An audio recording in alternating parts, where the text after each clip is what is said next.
Photoshop not working properly? Here's how to fix it in seconds. In this video, I'll show you how to reset all settings in Photoshop to default.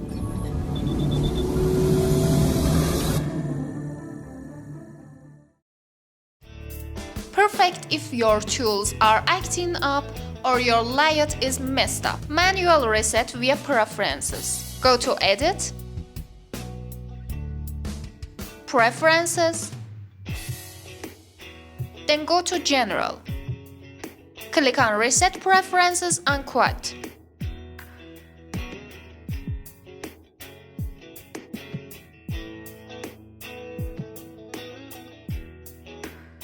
Close and reopen Photoshop.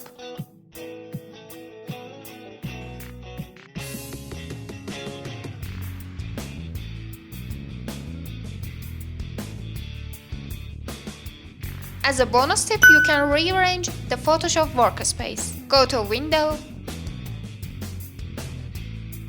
and Workspace, then reset the essentials. Hope this fixed your issues. Let me know in the comments if it worked. Subscribe to NeuronVM YouTube channel to see more tutorials.